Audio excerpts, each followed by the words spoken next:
Hello, my name is O'Million, and this is my deck tour for my Aang at the Crossroads / Aang Destined Savior commander. For those of you that don't know, Aang is a 5-mana Bant human avatar ally. He's a 3/3 with flying, and whenever Aang enters, look at the top 5 cards of your library. You may put a creature card with mana value 4 or less from among them onto the battlefield. Put the rest in the bottom of your library in a random order. And whenever another creature you control leaves the battlefield, transform Aang at the beginning of the next upkeep. His backside says, Aang Destined Savior. He's a 4/4 with flying. Land creatures you control have vigilance, and at the beginning of combat on your turn, Earthbend 2. And this is what I built the deck around, was the Earthbending side. Earthbending's extremely strong landfall command mechanic that includes a lot of great +1/+1 counter synergy as well. And you typically don't see a lot of recommendations for the Earthbending side on EDH Rec because the front side of his card is extremely strong. So I wanted to go ahead and share what my Earthbending Lands Matter +1/+1 counter deck is all about. And I thought I'd go ahead and I'll link the Moxfield list in the video's description, but I thought I would go ahead and read over each card in the deck and kind of explain its purpose. So starting with battles, I have Invasion of Zendikar. Invasion of Zendikar, 4-mana battle that whenever it enters, you search your library for 2 basic lands, put on the battlefield tapped. Just a really great way to ramp, but its really great ability is that when it's on the battlefield, or if you're able to flip over the battle into its creature side, it's still a land with vigilance and haste, which is really great because it'll trigger landfall stuff. You typically don't want to Earthbend the Awakened Skyclave because it reduces its power, but if you do it and the Earthbended creature dies, you will get the Invasion of Zendikar back on the other side, which is really great. Next, you have AC, Tyrant of Gyre Strait, and this is the start of the creatures. There's 32 creatures in the deck. AC is just a bonkers landfall commander. 6 mana, 5/5 with, you may play an additional land on each of your turns, and whenever you play a land, or whenever land enters the battlefield under your control, you may draw a card, which is just crazy because you're going to be putting out a lot of lands. Next is Ancient Green Warden. It's a 6 mana, 5/7 elemental with reach, and you may play lands from your graveyard. It also says if a land entering the battlefield causes a triggered ability of a permanent you control to trigger, that ability triggers an additional time. So it's a land harmonicon. It just goes crazy with AC. Arithmic Seas is the next creature. It is a 4-mana Kraken with Arithmic Seas enters the battlefield with 5 Slumber Encounters on it. As long as it has a Slumber Encounter on it, it is not a land, or it's not a creature, and it's a land. Whenever you cast a spell, you may remove a Slumber Encounter from Arithmic Seas, and it taps for a green and a blue. So this is a pretty cool hit on if you hit with Aang's ability, his ETB ability. It kind of non-bows with Doubling Season, which is why Doubling Season is kind of not in this deck. I think I have another card, Loading Zone, with also non-bows with Arithmic Seas, but that's okay. You also don't really want to Earthbend it because it reduces its 12/12 power that it'll eventually get to 0/0. So not a great hit, or not a great Earthbending target, but it's great to just have a 12/12 out eventually, and it's basically ramping if you hit it with Aang's ETB. Ashaya, Soul of the Wild, is probably one of the strongest cards in the deck. It's a 5-mana star with Ashaya's power and toughness are equal to the number of lands you control, and then it gives a static ability of non-token creatures you control are forced in addition to the other types, so it makes anything Earthbendable, so you can Earthbend any of your creatures. You can start Earthbending Aang if you want to. Then when Aang dies, he'll come back and just trigger his ETB ability, which is awesome. So there's a lot of nonsense you can do with Ashaya. Next is Black Panther. Black Panther is a 2-mana 2/2 with first strike, and whenever Black Panther or another creature you control enters the battlefield, put a +1/+1 counter on target land you control. Then you can pay 3 mana and move all +1/+1 counters from target land you control onto a target creature. If one or more counters are moved this way, you gain that much life and draw a card. Another absolute bonkers card with Earthbending. If you know you're going to lose an Earthbended land, or there's a board wipe happening or something, just anything, you can activate this at instant speed for 3 mana to kill that land. Or there's so much applications you can do of drawing cards, putting extra +1/+1 counters on things, gaining life. Black Panther is a busted commander in its own right, and it works perfectly with Earthbending cards, especially if you Earthbend a land, move all the +1/+1 counters from it onto another Earthbended land. That land comes back to the battlefield tapped, can trigger more landfall abilities, and you don't lose that land. So, just beautiful card. Birdish Heart. This is one of the first cards that you'll want to be seeing a lot of the time with Aang's ETB, because the whole idea of this deck is to ramp out Aang into on turn 4 and hit something that can sacrifice itself relatively early. You more than likely won't be sacrificing Burnished Heart the exact turn you're playing Aang, but the very next turn it can sacrifice itself, ramp itself, and then immediately flip Aang to the backside of the backside of his card, and start Earthbending too. But Burnished Heart is a 3/3, or is a 3 mana 2/2 with pay 3 mana, sacrifice Burnished Heart to search your library for 2 basic lands, put on the battlefield tapped. So this is one of a great hit you're looking for that can enable his transform ability. Next is Consecrated Sphinx, a 6 mana 4/6 flying Sphinx with whenever an opponent draws a card, you may draw 2 cards. This is one of the 3 game changers in this deck, as it's a bracket 4. And it's just a really great draw engine. If you're able to get it out there, you can get 6 mana pretty quickly. And I like it because it can eat up removal if you need it to, protecting Aang, protecting a lot of your other Earthbending synergies. And if it gets left alone, then you're drawing a lot of cards. Next is Dawn-Treader Elk, another really great hit whenever you're using Aang's ETB ability. Dawn-Treader Elk is a 2 mana 2/2 with pay a green and sacrifice the Dawn-Treader Elk to search your library for a basic land and put it on the battlefield tapped. A big notable difference between a lot of these cards is a lot of the sacrifice abilities, is that you don't have to tap Dawn-Treader Elk to trigger its ability. So you can automatically, if you have 1 green mana up on the turn, you cast Aang, and you hit this with his ETB, you could pay that green, sacrifice it, go ramp, and then you'll immediately transform Aang, which is awesome. Disciple of Freyles is next. It's a 6 mana 3/3 with whenever it enters, you may sacrifice another creature. If you do, gain X life and draw X cards where X is that creature's power. This is typically played as a land, and it's really great if you can Earthbend this land, and then this creature dies and it comes back as a 3/3. Comes as front side up, and then you can draw a bunch of cards, gain a bunch of life. So that's really great. Or if you are just playing it for the draw for the 6 mana, if you're not playing it for its backside as a land, you can sacrifice an Earthbending creature, draw a bunch of cards.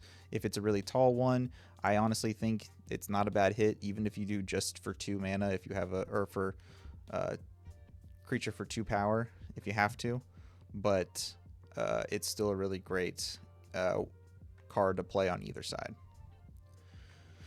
Dryad of Elysian Grove is a 2 mana Nymph Dryad that says you may play an additional land on each of your turns, and lands you control are every basic land type in addition to the other types. This is a really great card. It's a great hit with Aang, but it's kind of on the chopping block because you don't typically need to play a bunch of lands. You don't typically have a whole bunch of lands in your hand. It kind of does eat removal. It does land fix you, which is great, or mana fix you, which is great. But I just think if I find something else that's better for this deck, I might cut out Dryad. Earth Kingdom General is a really great hit with Aang because you can immediately start to Earthbend, but it's also a source of life gain for you, as I think life gain is getting more and more important every year as Commander is getting so much faster. Every little bit of life gain that you can get throughout a game can save you, because typically games end so much faster and with so much more damage, precise damage being done, that the little bits of life gain where you can find it are really helpful. Oh, but what he does is he's a 4 mana 2/2 with whenever he enters, you Earthbend 2. And whenever one or more +1/+1 counters are put on a creature, you may gain that much life. Do this only once each turn. So you can kind of save it for a big spurt of +1/+1 counters being put on a creature and gain a whole bunch of life. Next is Elvish Rejuvenator. It's a 3 mana 1/1 with whenever it enters, look at the top 5 cards of your library. You put a land card from among them onto the battlefield tapped. Put the rest in the bottom of your library in a random order. This is just a really great hit for Aang's ETB side. Ramps you lands and can be a really great chump blocker. The couple of games I've played with Aang so far, I've actually transformed him due to chump blocking. People really needed their attack triggers, and I had a 1/1 that I had an Elvish Rejuvenator that could block and trigger their attack abilities while I'll trigger my Aang's transformation. So yeah, don't sleep on some of your cards that are going to be able to chump block for you. Next is Embodiment of Spring. It is a 1 mana, 1 blue, 0/3 elemental with pay 1 and a green, tap it, sacrifice it, and search your library for a basic land card and put on the battlefield tapped. Another enabler for Aang's transformations, but it's really great because it's 1 mana and it's 0/3. Joriel, Voice of Zhalfir, is a crazy card. Can be a game ender if you have a big old land and a big hand. So what she says is, at the beginning of your combat on your turn, up to 1 target land you control becomes an XX blue and green bird creature with flying and haste until end of turn, where X is the number of cards in your hand and it's still a land. Then whenever a land creature you control deals combat damage to a player, draw a card. So another form of draw if you're able to. This is actually what this deck was before. This was a Joriel Voice of Zhalfir deck, which was really fun. But it was just a Simic, draw a bunch of cards and play a bunch of lands type of deck. So it kind of got stale. But when I saw Aang, I was like, oh, this has to be the new land creature deck that I have. But if you have a big Earthbended land with a bunch of +1/+1 counters on it, and then you make it a XX, where X is how many cards in your hand. If you have 7 cards in hand and you have 4 +1/+1 counters, there's an 11/11 flying bird land coming at you that's still Earthbended too. It just becomes a blue-green bird with flying, haste, and Earthbend whatever. So if it dies, it'll come back. And yeah, it's just a really crazy bonus card that you can also find from Aang's ETB ability. Jyoti Moag Ancient is a game finisher. He will end games. If you have your +1/+1 synergies going, +1/+1 counter synergies going, and you're putting him on Jyoti, now all of your lands, all of a sudden, all your Earthbended lands, or your Forest Dryads, or if you have a Shaya out, all of your creatures now get +X+X, where X is the number of, or the power of Jyoti till end of turn, and that's each combat as well. So this guy has won me games with this deck, and it's crazy. But I guess I'll also read what he says. He is a 4 mana 2/4 legendary creature elemental with whenever he enters, you make a 1/1 green Forest Dryad land creature token for each time you've cast your commander from the command zone this game. At the beginning of each combat, land creatures you control get +X/+X until end of turn, where X is Jyoti's power. So again, it makes you a little guy, it makes you a little forest land, and you can start pumping him up with +1/+1 counters from all of your +1/+1 counter synergies, and just kind of smash face. Katara the Fearless, again, a great synergy with Aang. You're typically looking to play her out first before you play Aang, but she just doubles up all the triggered abilities of allies you control. So that not only goes for Aang's ETB side, but it also goes for Aang's Destined Savior, the beginning of combat on your turn, Earthbend 2. Next, Meltstrider Uologist. Just some draw synergies for whenever your opponents have to deal with your lands. So whenever a creature you control dies with a +1/+1 count, or whenever a creature you control with a +1/+1 counter on it dies, draw a card. Just some good +1/+1 counter synergy. And if all of your lands, or if a bunch of creatures with +1/+1 counters get wrapped up in a board wipe, then that's a lot of cards you're drawing. Oracle of Moldiah, again, just plays additional lands, which is great, and can play additional lands on each of your turn, play lands from the top of your library, and you play with the top card of your library revealed. Primeval Herald is a great is an incredible 4 mana ramp spell. And then you're looking to typically hit it whenever you ETB with Aang, but it is a 4 mana trampler, 3/1 with whenever this creature enters or attacks, search your library for a basic land card and put on the battlefield tapped. Sakura Tri-Builder is probably the best card in this deck. It is something you're looking for whenever you are ETBing with Aang, but you can, once you do that, you will also be able to immediately flip Aang because you'll sacrifice Sakura Tri-Builder to ramp, and then on the beginning of your next upkeep, Aang's gonna be flipped over and he will be ready to go to start Earthbending on your turn. Scampering Surveyor is a really great ramp piece too, especially if you need something like graveyard removal, because it will go find scavenging grounds for you. But it's a 4 mana colorless 3/2 with whenever it enters the battlefield, search your library for a basic land card or a cave and put it on the battlefield tapped. Scythe Cat Club, good God, I can never say this word properly. Scythe Cat Cub is a really great +1/+1 counter synergy. I mean, you can't go wrong with this card. 2 mana, 2/2 Trampler with landfall. Whenever a land you control enters the battlefield, whenever a land you control enters, put a +1/+1 counter on target creature you control. If this is the second time this ability has resolved this turn, double the number of +1/+1 counters on that creature instead. So yeah, it just goes super hard. You pair this up with GOT, and you got big old creature lands smashing in. It's a good time for you. Solemn Simulacrum, you know what it does. It's 4 mana, so it's a great hit. And if it dies, that's even better. You draws a card and you trigger Aang. Spring Bloom Druid is great as a great hit because if you already have an Earthbended land out, when you hit this from Aang's ETB, it will trigger Aang's flip over or transform trigger. But it says it's a 3 mana 1/1 with whenever it enters, you may sacrifice a land. If you do, search your library for 2 basic land cards and put on the battlefield tapped. So yeah, sacrifice that Earthbended land and transform Aang. Starfield Vocalist, great warp cost, and then it's just a land Harmonicon for everything. So if a permanent enters the battlefield, causes a triggered ability of a permanent you control to trigger, that ability triggers an additional time. All around amazing. Summon Fenrir is another really great hit. Not only is it a hit for Aang on his ETB, but it's also a really good hit or it's just a really good turn 3 play. It searches up a land, it ramps you up the first chapter. The second chapter, you cast a creature spell, you put a +1/+1 counter on it, and on its third ability, it sacrifices itself, but it also draws a card if you control the creature with the greatest power.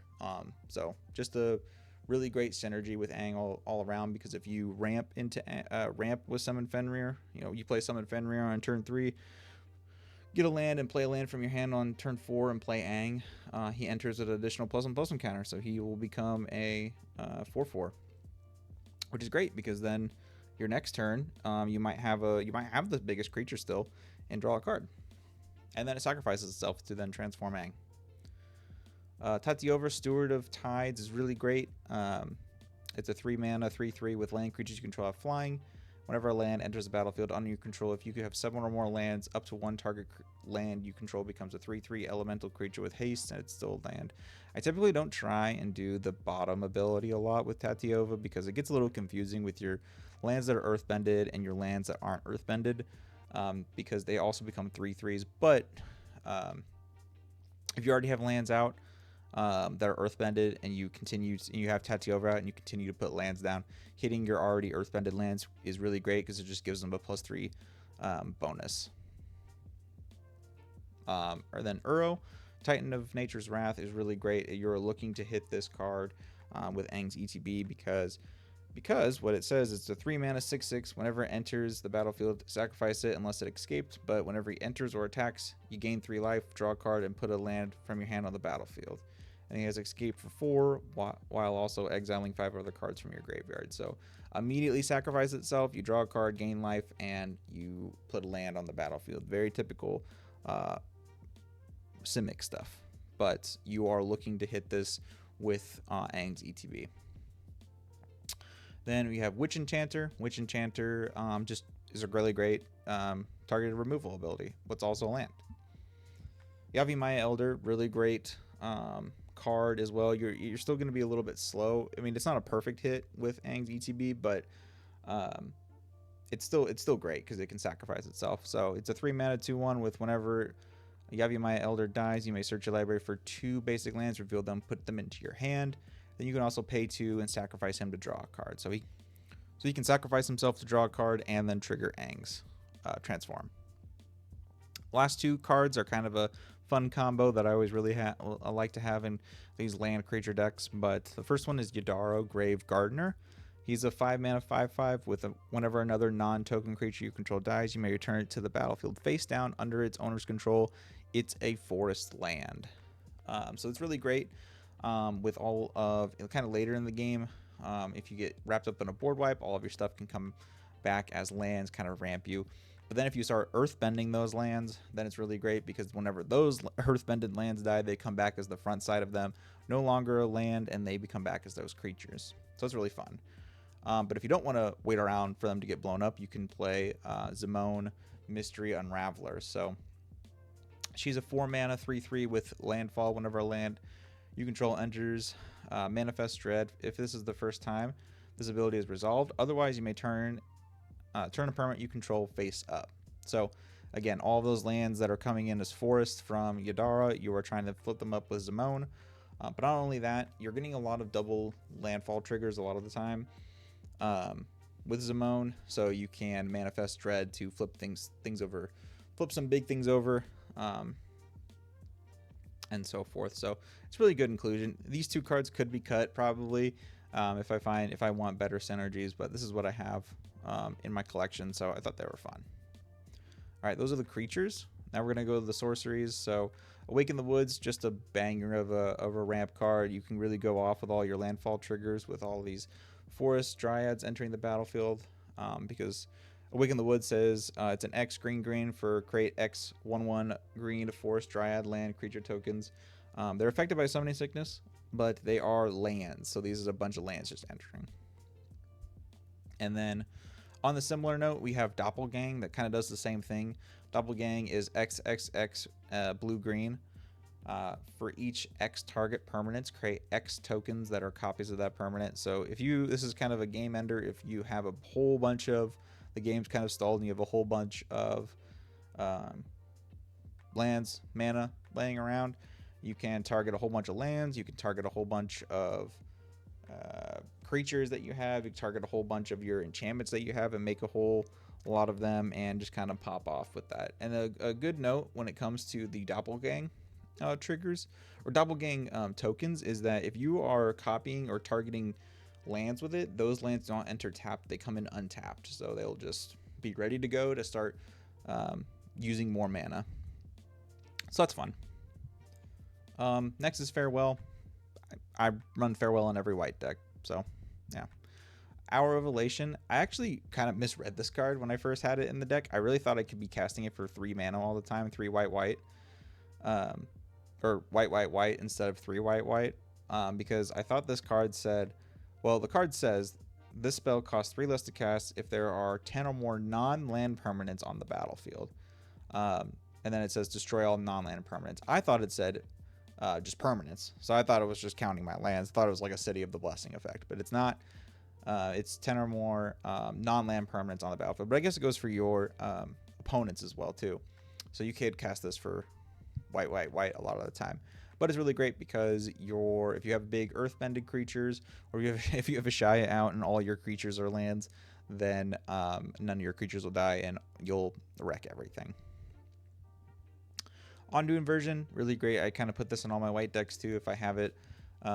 8 mana sorcery that says destroy all non-land permanents, but it also is a land on the backside. Next is Open the Way, which is just a really insane broken ramp piece. Open the Way is X green and it says X cannot be greater than the number of players in the game.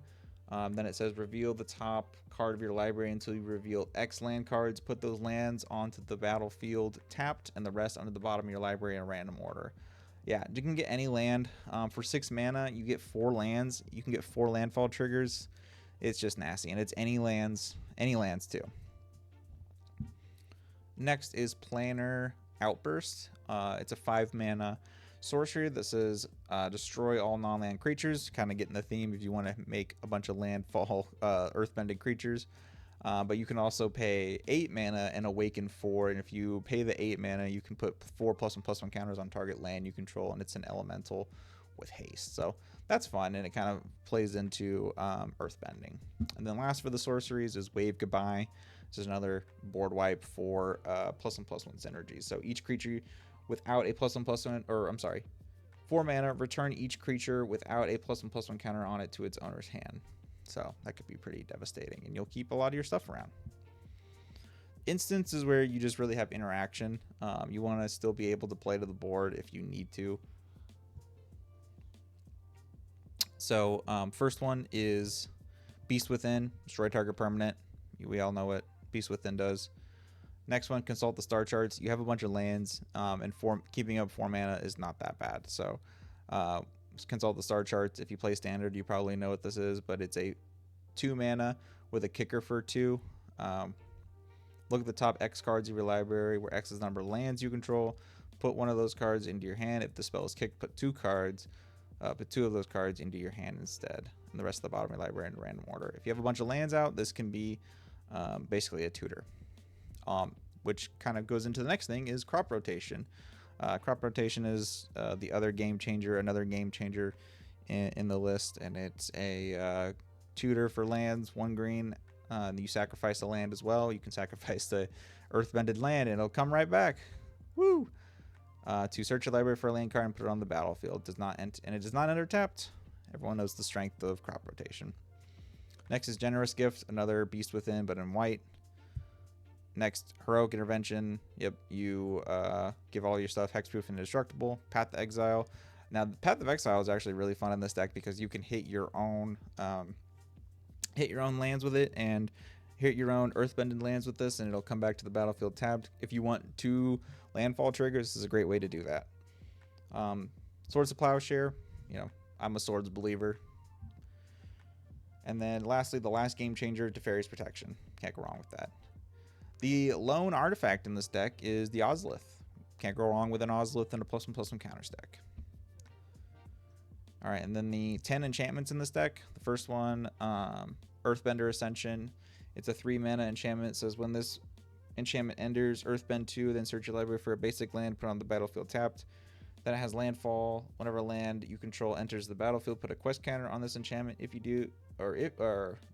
you do, if it has 4 or more quest counters on it, put a +1/+1 counter on a target creature you control. It gains trampled on a turn. So, yeah, it does all the things. I think all of the ascensions from the Avatar set were really crazy. So, yeah, Earthbends for you already. Replaces that Earthbended land with another land, and then eventually will get you trample and +1/+1 counters on your lands. That's kind of the only thing I think I didn't put in this deck was the trample part, but there are ways to give them flying, some evasion like that, but really you're kind of just trying to be aggro a lot of the time. Next enchantment, Felidar Retreat, one of my favorite cards. 4 mana enchantment with landfall. Whenever land you control enters, choose one. You either make a 2/2 cat beast creature token, or you put a +1/+1 counter on each creature you control, and they gain vigilance till end of turn. So that's self-explanatory. Landfall triggers, so great. Guardian Project to draw you cards with Aang ETBing, and other creatures ETBing. Hardened Scales to double up +1/+1 counters. Not double up, but you add an additional +1/+1 counter on things. Loading Zone is the one that actually doubles up counters as a land from or an enchantment from Edge of Eternities for 4 mana. If one or more counters you control will be put onto a creature, spacecraft, or a planet you control, put twice that many kinds of counters instead. I guess this does double up the slumbering counters on Arithmic Seas, but that's okay. He's a land too. He's a land that taps for 2, so it's whatever. Retreat to Khazad-dûn is a really great land. I guess, oh yeah, this is the 4th instance of life gain in this deck. So it can gain you a bunch of lands as well too. So Retreat to Khazad-dûn says 3 mana landfall. Whenever you you can either put a +1/+1 counter on target creature or gain 2 life. Solid Ground is kind of a cool boosted up hardened scales. It's a 4-mana enchantment that earthbends for you when it enters, but then it also says whenever one or more +1/+1 counters are put on a permanent you control, put that many +1/+1 counters.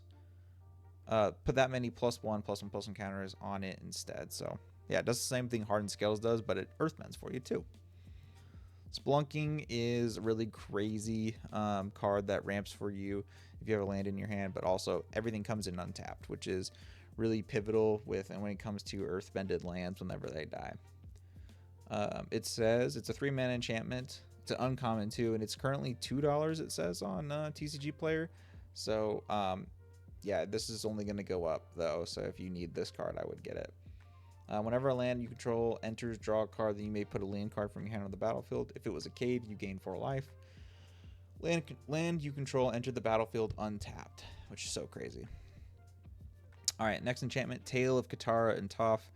This was just something I pulled. I actually had a different card in here, but I didn't have that card, and I didn't want to order a 1-cent common from TCG Player or Card Kingdom. Actually, I only get cards from Card Kingdom. I don't know why I'm talking about TCG Player. But I pulled this, and I thought it'd be a really great include too. It's a 3-mana enchantment. Creatures you control have, whenever this creature becomes tapped for the first time during each of your turns, put a +1/+1 counter on it. So yeah, you can just get a whole bunch of stuff from. It's kind of a nombo with the Aang Destined Savior because it gives your land creatures vigilance. But the reason they're getting vigilance is because you can attack and then use them as mana later. So you tap them eventually when you want to use them for mana and get +1/+1 counters on things. And then lastly, last enchantment, Terra Symbiosis. Whenever you put one or more +1/+1 counters on a creature you control, you may draw that many cards. Do this only once each turn. This is a pretty crazy, pretty crazy draw spell for your +1/+1 counter stuff. It just happens all the time. The really crazy thing with Terra Symbiosis is the You May ability. So say like if you have a landfall trigger for one +1/+1 counter, but you know you're going to get something crazy, or you're going to double up the amount of +1/+1 counters you have on something with Scythecat Cub, you can hold off until you do that doubling up counters trigger, and that's when you can draw the amount of cards. It doesn't always have to be the first one you do each time. You get to pick each turn how many or which trigger you want to use it on. All right, and that is all of the non-land permanents in the deck that make up the ramp deck, and now we'll get to the lands. There are 42 lands in this deck, and I have noticed, I think it's a lot because it also has to do with the way in which this deck ramps a lot. This deck ramps with creatures that are typically 3 mana or 4 mana, so it can feel like you're not getting a lot of lands in the early game, or you're not ramping enough in the early game because of how much ramp kind of costs in this deck. So basically what this deck comes down to is learning to mulligan, or mulliganing properly is really key, just like any other deck though. But it runs 42 lands, 39 of them are regular, and then 3 of them are MDFCs. First land, Abstergo Entertainment, really great. Has won me several games actually from its getting a historic card from the graveyard to my hand ability, but then exiling all graveyards. Just more exile effects. Azorius Chancery, able to bounce your MDFCs back to your hand. Bark Channel Pathway, more land, dual lands. Bossing Say, just added it in there. A land that can earthbend for 2. Boseiju, able to destroy things, which is great. Bountiful Promenade, more dual lands. Command Tower, of course. Darksteel Citadel, indestructible artifact land. You earthbend it, and it's an indestructible land. They have to exile it, so that puppy will stay around. That's probably when you can start to earthbend, not earthbend wide, not earthbend multiple lands, but if you want to start earthbending one land, like start just earthbending the Darksteel Citadel and keep making it grow bigger. Dream of Cascade, dual land. The only fetch in the land, is Fable Passage. So do that what you will. You can build this deck full of fetches and ramp a whole bunch, but I like to just kind of make the lands and then make people deal with them. Bunch of forests. A lot of this deck deals a lot with, actually this should be, this shouldn't be, it should be 7. I actually just did this recently. 3.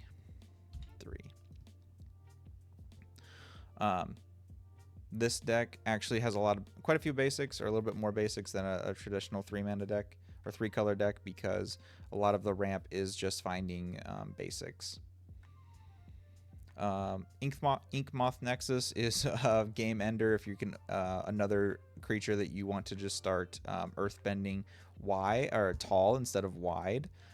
It's a land that taps for colorless, but you can also pay 1 to make this land a 1/1 Phyrexian Blink Moth artifact with flying and infect. So yeah, 3 islands.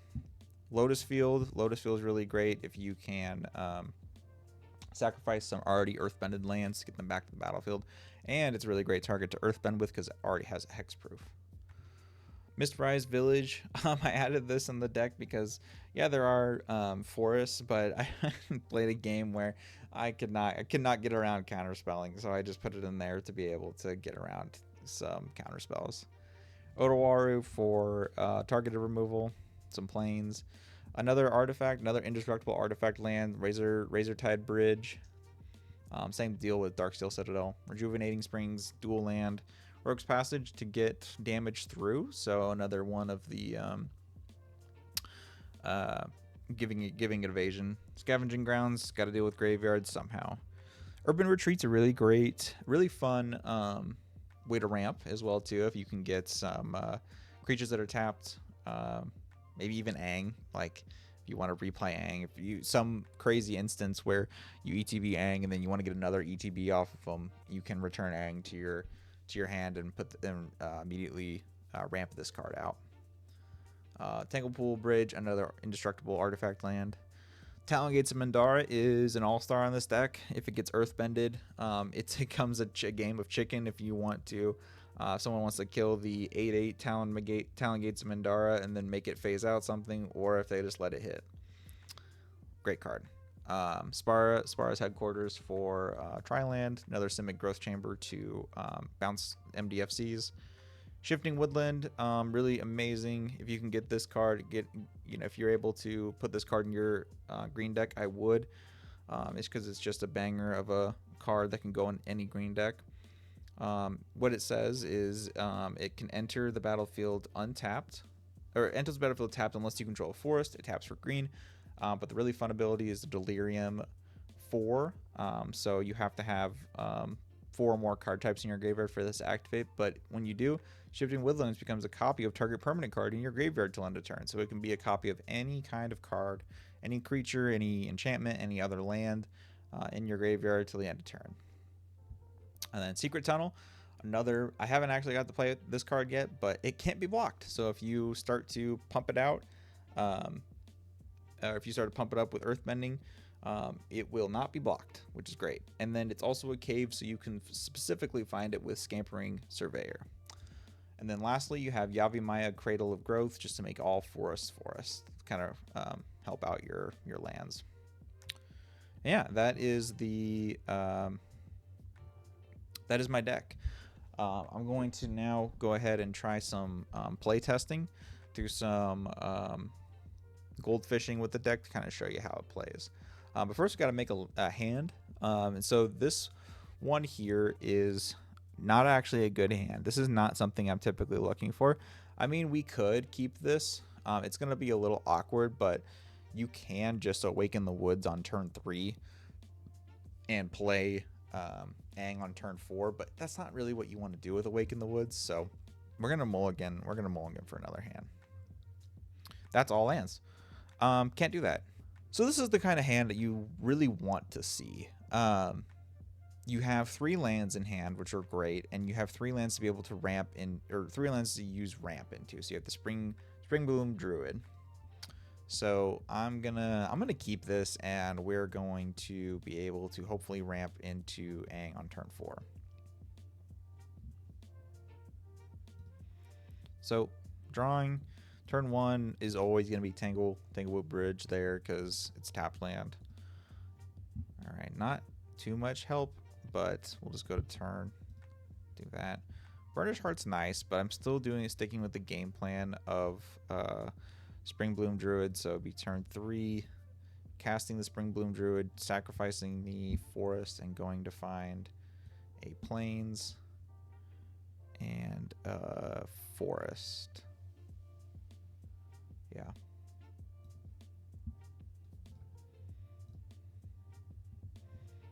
All right. And then turn 4 is we got there. We got turn 4 Aang. You can cast Aang on turn 4 and do his ability to hopefully hit nice into something. He hits into a Solemn Simulacrum. And you go and find a... looking at my hand, I think I want another plains because typically I'm trying to... I have a whole bunch of forests that I can always go get. So I always want to have at least 2 or 3 plains and islands. But yeah, there's turn 4. And we have Aang out there.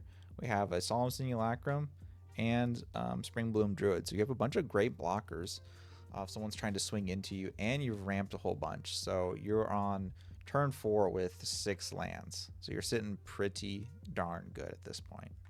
Let's go to turn 5, and you already hit another land. That's great. So I think in this instance, we try and activate Aang. So we'll